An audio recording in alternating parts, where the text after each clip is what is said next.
Au cœur de la société. Au cœur de la société est une émission préparée en synergie par les radios Inzamba, Agateka Kawe, Radio RPA, Ijwi Yabanyagihugu, ainsi que la radio-télévision Renaissance. Les crimes de viol et de torture ont été commis par les forces de l'ordre de Burundi et la milice Imbonerakure au cours de la crise survenue en 2015, selon les différentes organisations de défense des droits de l'homme. Certaines victimes ont été échappées à la mort et ont pris le chemin de l'exil, principalement vers les pays voisins. Parmi celles qui se trouvent au Rwanda, il y en a qui ont eu la chance d'avoir des organisations qui les offrent un soutien moral et matériel. Par exemple, le mouvement des femmes et filles pour la paix et la sécurité au Burundi accompagne psychologiquement 13 réfugiés victimes de viols et de torture et réformes en couture. Est-ce que ce genre d'accompagnement est-il à mesure d'aider ces personnes vulnérables à se remettre de leur traumatisme? Voilà sur quoi va porter ce mini-magazine au cœur de la société. Bonfils Nyongere est à la présentation. Bienvenue. Ce vendredi 9 décembre 2022, 13 réfugiés burundais ont reçu des certificats en couture. Tous les 13 sont victimes soit de torture, soit de violences sexuelles.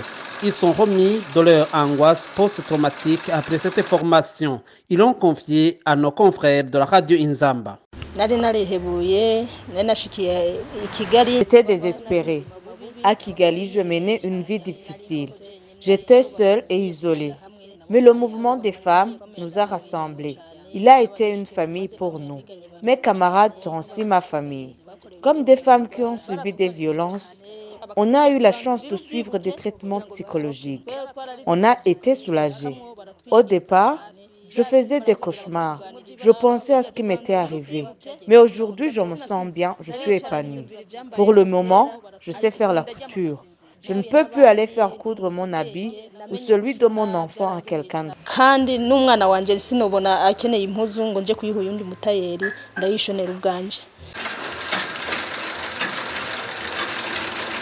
Ubwa mbere ntarabonana nabo barundi nyine bene wacu nanigunze ariko maze kubonana nabo ntangu izo nyigisho.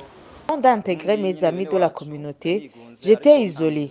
Mais après avoir démarré cette formation, j'ai découvert en moi un potentiel. Il y a des réfugiés qui n'ont pas eu cette chance. Aujourd'hui, je travaille comme un réfugié qui n'oublie pas d'où il est venu. Je suis content d'avoir aujourd'hui un métier qui pourra aussi servir à d'autres. Byanafashije cyane rero kuba nikorera nafasha n'abandi. Kubwa mbere narafashwa ariko nanye nafasha abandi.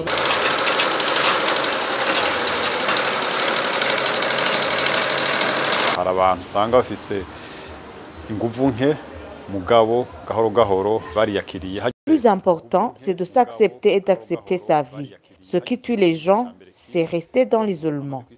Nous avons suivi cette formation dans une bonne ambiance. Le formateur nous mettait à l'aise parce qu'il savait bien qu'on a rencontré des problèmes. On a eu la chance d'avoir près de nous un psychologue. Pour le moment, je suis un homme fort. Je sais que je suis capable de faire un métier.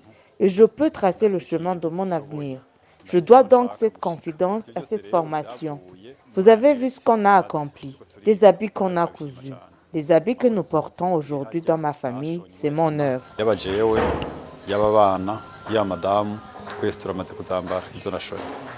Capter l'attention des personnes victimes de violences atroces pour pouvoir les former n'était pas tâche facile selon Séraphine Nisaboué, coordinatrice de ce projet au sein du mouvement Femmes et Filles pour la paix et la sécurité. Ce n'était pas du tout facile parce que les gens qui ont été torturés, les gens qui ont subi des viols, c'est pas du tout facile. Parce que quand on était en train de parler avec eux, des fois, ils se sont sentis blessés, ils ont pleuré. Et ce n'était pas facile, mais au fil des jours, ils ont accepté. Ils ont fini par accepter ce qui les ont touchés. On a utilisé l'empathie. On s'est mis en place, on s'est mis dans leur place pour essayer de les comprendre et essayer de les guider et de les orienter.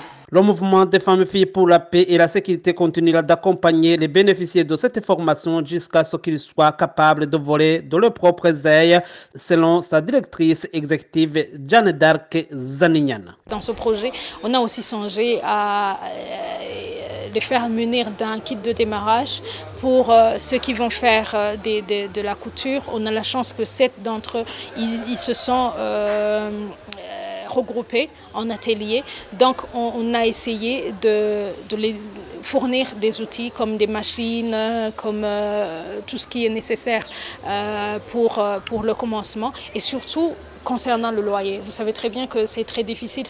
Ils viennent juste de terminer, mais ils ont encore un long chemin à faire. On a songé effectivement à leur offrir un loyer pour 4 mois et tout ce qui va avec pour commencer à travailler et ainsi ne pas avoir ce poids du loyer ou de tout ce qui est électricité sur eux, mais aussi de pouvoir travailler sans se soucier de ça. Le mouvement Femmes et Filles pour la paix et la sécurité au Burundi indique qu'il compte continuer ce travail d'accompagner les réfugiés victimes de viols et tortures, même l'année prochaine, pour parvenir à la réintégration psychosociale. Ce mouvement interpelle toute âme sensible de penser à faire sa part pour aider ces personnes victimes de graves violences, car leur traumatisme est surmontable si elles reçoivent du soutien adéquat. C'est ainsi que prend fin l'émission au cœur de la société d'aujourd'hui.